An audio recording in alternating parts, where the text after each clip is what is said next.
जरा सोचो, तुम 35 साल बाद बाहरी दुनिया में जाओ जो अब पूरी तरह से बदल चुकी है। लेकिन ये कहानी जितनी दिखती है उतनी सीधी है नहीं। कहानी की शुरुआत होती है 1962 में, जब यूएसए और सोवियत यूनियन के बीच युद्ध का माहौल था। चारों ओर अफवाह फैली हुई थी कि सोवियत जल्द ही यूएस पर एटम बॉम्ब फेंकने वाला है। तब डॉक्टर कैल्विन नाम के एक आदमी ने तो अपने बंकर में पूरे 35 साल का सामान इकट्ठा कर लिया। फिर एक दिन कैल्विन और उसकी पत्नी हेलेन, जो प्रेग्नेंट थी, उन्होंने अपने घर पर एक पार्टी रखी। पहले तो सब कुछ ठीक था, पर जल्द ही उन्होंने टीवी पर एक खबर देखी कि प्रेसिडेंट केनेडी सोवियत यूनियन पर खुफिया मिशन करने वाले हैं। हालांकि इसके बारे में पूरी जानकारी नहीं थी, पर कैल्विन काफी डर गया क्योंकि उसे लग रहा था कि युद्ध तो बस शुरू होने ही वाला है। उसने तुरंत सभी मेहमानों को घर से बाहर निकाला और अपनी पत्नी को फटाफट बंकर में ले आया। कुछ पलों बाद आसमान में एक एरोप्लेन उनके शहर से गुजर रहा था। अचानक उनका इंजन फेल हो गया और पायलट कुछ नहीं कर पाया। अचानक वो एरोप्लेन सीधा कैल्विन के घर पर क्रैश हो गया,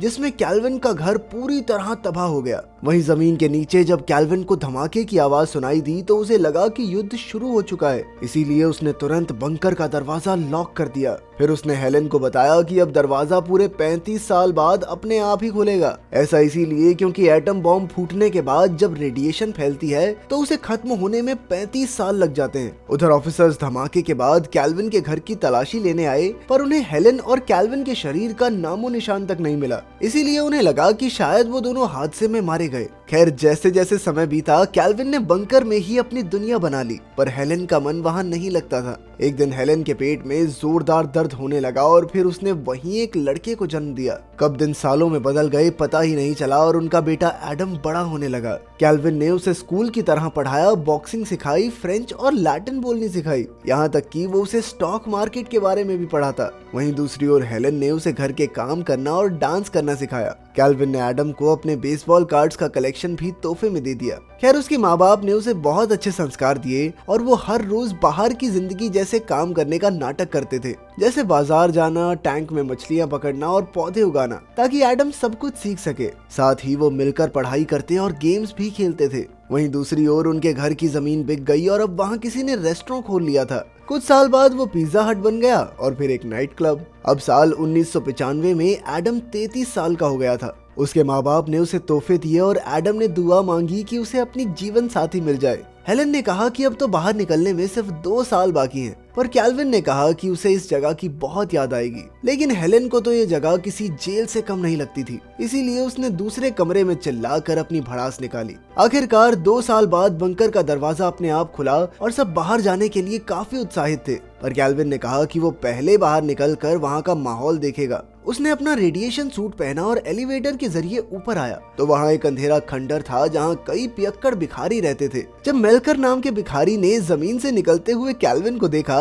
तो वो डर के मारे वहीं बेहोश हो गया। खैर, कैल्विन आगे बढ़ा तो वो बाहर का माहौल देखकर हैरान था। लोग खिलौनों की तरह बंदूकें लेकर घूम रहे थे और दुकानों पर अडल्ट फिल्म्स बिक रही थी। उसे तो यहाँ किसी की भाषा भी समझ नहीं आ रही थी। कैल्विन तुरंत बंकर में वापस लौटा और उसने कहा कि बाहर की हवा तो ठीक है, पर लोग पागल हो चुके हैं। कैल्विन ने कहा कि उन्हें कुछ साल और यहीं रहना चाहिए, पर यह सुनकर हेलेन का पारा हाई हो गया। उसने चिल्लाकर कहा कि एडम के लिए बाहर की दुनिया देखना बहुत जरूरी है, मगर कैल्विन नहीं माना और इसी बहसबाजी में उसे दिल का दौरा पड़ गया। अब खाने का सामान खत्म होने को था, इसीलिए हेलेन ने एडम को बाहर जाकर अगले कुछ सालों का सामान लाने को कहा। उसने एडम को पैसे और शॉपिंग लिस्ट देकर भेजा और साथ ही अपने सपनों की रानी ढूंढने को कहा। पर जाने से पहले कैल्विन ने एडम को कहा कि वो एक अडल्ट वीडियो स्टोर है, उससे दूर रहियो, वहाँ पे खतरनाक रेडिएशन है। खैर, जल्द ही एडम ऊपर पहुंचा तो उसने देखा कि मेलकर वहां धूप बत्ती लगाकर कैल्विन के परिवार की पूजा करने लगा था। खैर, एडम बाहर निकला और वो आसमान, बिल्डिंग्स और इतने सारे लोगों को देखकर काफी खुश था। वो हर छोटी छोटी चीज को देखकर उत्साहित हो जाता और हर किसी को हेलो कहता था। जब वो अडल्ट फिल्म स्टोर के पास से गुजरा तो उसने अपनी नाक बंद कर ली और दूसरों को भी जबरदस्ती नाक बंद करने को कहा। कुछ देर बाद वो एक बस में चढ़ा और जब बस चली तो उसका दिल बैठने लगा। उसने बाकी लोगों से बात करने की कोशिश की, पर वो बिल्कुल पुराने तरीके की इंग्लिश बोलता था, इसीलिए लोग उसे पागल समझने लगे। खैर, आखिरकार वो दुकान पर पहुंच ही गया और लिस्ट से देखकर सामान उठाने लगा। तब दुकानदार ने उसे कहा कि अगर उसे काफी सारा सामान ले जाना है तो उसके घर तक पहुंचा दिया जाएगा। पर तब एडम को एहसास हुआ कि उसे तो बंकर में वापस जाने का रास्ता ही नहीं पता। वो डर के मारे वहां से भागा और दिन भर बसों में धक्के खाता रहा ताकि वो किसी तरह बंकर तक पहुंच सके, पर कोई फायदा नहीं हुआ। अब उसके पैसे भी खत्म होने वाले थे, इसीलिए वो एक दुकान में अपने पिता के बेसबॉल कार्ड्स को बेचने चला गया। दुकानदार ने देखा कि ये काफी कीमती कार्ड्स थे, पर उसने पूरे बैग के लिए एडम को सिर्फ $500 देने की बात की। मगर तभी वहां काम करने वाली लड़की ईव बीच में आ गई और उसने एडम को बताया कि उसके एक कार्ड की कीमत $4,000 से $6,000 है। ईव ने अपने बॉस की बेईमानी का पर्दाफाश किया और उसी वक्त नौकरी छोड़कर चली गई। ये देखकर एडम उस लड़की को पसंद करने लगा। उसने दुकान से बाहर आकर ईव से होटल का पता पूछा। पहले तो ईव उसे इनकार करके आगे बढ़ गई, पर जब एडम ने उसे बदले में 2 बेसबॉल कार्ड्स देने की बात की तो वो रुक गई। रास्ते में एडम ने पुराने गाने सुने, जिससे ईव को थोड़ा अजीब लगा। खैर, वो एडम को होटल में छोड़कर आ गई। जब एडम ने कमरे की खिड़की से बाहर देखा तो इतना बड़ा शहर देखकर वो हक्का बक्का रह गया। फिर उसने रात भर टीवी देखा और सुबह सूरज उगने का नजारा भी। सुबह ईव एडम के पास वापस आई और उसने बेसबॉल कार्ड्स लौटा दिए, क्योंकि वो इतने सारे पैसे नहीं लेना चाहती थी। तभी एडम ने उसे अपनी असिस्टेंट बनने का ऑफर दिया ताकि वो पैसों के बदले एडम की शॉपिंग में मदद कर सके। ईव राजी हो गई और फिर उन दोनों ने 2 साल के लिए सामान खरीदा। बाद में एडम ने उसे बताया कि वो अपने सपनों की रानी ढूंढ रहा है। शॉपिंग के बाद ईव एडम को अपने घर ले आई, जहां उसकी मुलाकात ईव के दोस्त ट्रॉय से हुई। वहाँ की मशीन्स देखकर एडम काफी हैरान था। जब ट्रॉय ने उसके घर के बारे में पूछा तो एडम ने झूठ कह दिया कि वो अलास्का से आया है। उधर हेलेन को बेचैनी हो रही थी, इसीलिए वो भी बंकर से बाहर आ गई। पर जैसे ही उसने मेलकर और उसके दोस्तों को उनकी पूजा करते हुए देखा तो वो तुरंत वापस अंदर आ गई।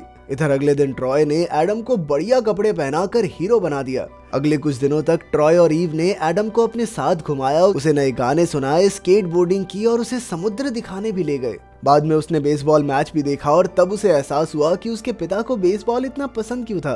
फिर एक दिन बारिश होने लगी और एडम एक बच्चे की तरह बारिश में भीगकर खुश हो गया, मानो उसे जन्नत मिल गई हो। जब ईव उसे लेने आई तो एडम ने उसे गले लगाकर कहा कि उसके पिता बारिश देखते तो बहुत खुश होते।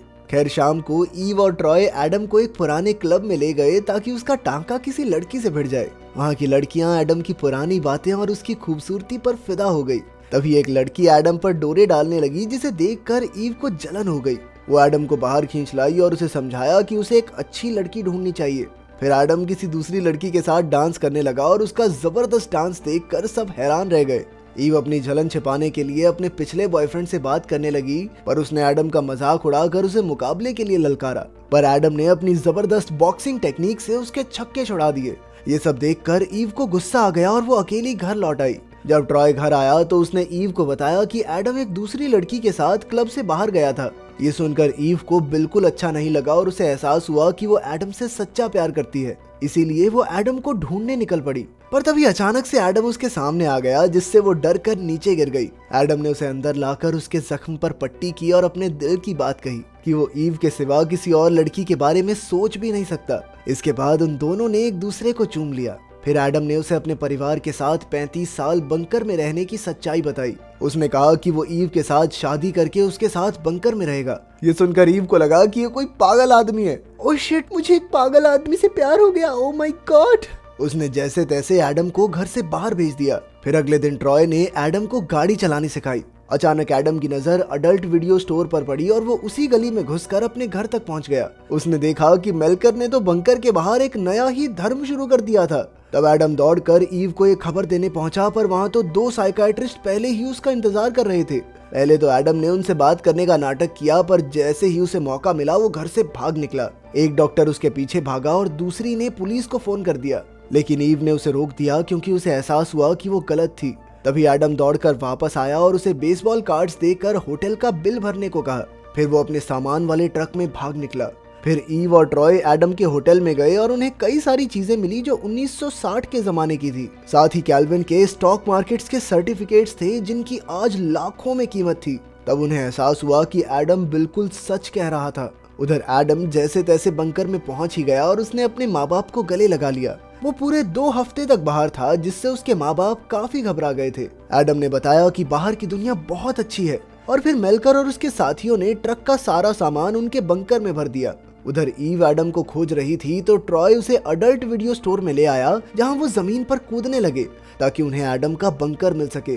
खैर, काफी देर खोजने के बाद भी उन्हें कुछ नहीं मिला तो वो बाहर आ गए, पर तभी उन्होंने एडम को किसी बिल्डिंग में घुसते देखा। ईव ने तुरंत दौड़कर उसे चूम लिया और फिर एडम उसे अपने माँ बाप से मिलाने ले गया। कैल्विन और हेलेन को ईव बहुत पसंद आई और उन्होंने एक साथ डिनर किया। तब एडम ने अपने माँ बाप से 2 महीने और बंकर में ही रुकने को कहा। इसके बाद उसने कैल्विन के स्टॉक्स बेचकर एक नया घर बनाया जो बिल्कुल उनके पुराने घर जैसा था। मेल्कर ने भी शराब छोड़ दी और साफ सफाई में उसकी मदद की। जब सब कुछ तैयार हो गया तो एडम अपने माँ बाप को घर ले आया। उसने कहा कि इस तरह उन्हें इस नई दुनिया में धीरे धीरे घुलने में आसानी होगी। बाद में जब हेलेन और ईव डिनर की तैयारी कर रहे थे तो एडम ने कैल्विन को बताया कि कभी एटम बॉम्ब गिरा ही नहीं था। असल में जो धमाका हुआ वो एक प्लेन क्रैश का था और बाद में सोवियत यूनियन भी खत्म हो गया। पर कैल्विन को इस पर विश्वास नहीं था, इसीलिए वो फिर भी भविष्य की सुरक्षा के लिए एक नया बंकर बनाने की सोचने लगा। अगर वीडियो पसंद आई तो लाइक कर देना, चैनल को सब्सक्राइब कर देना। मिलते हैं अगली वीडियो में।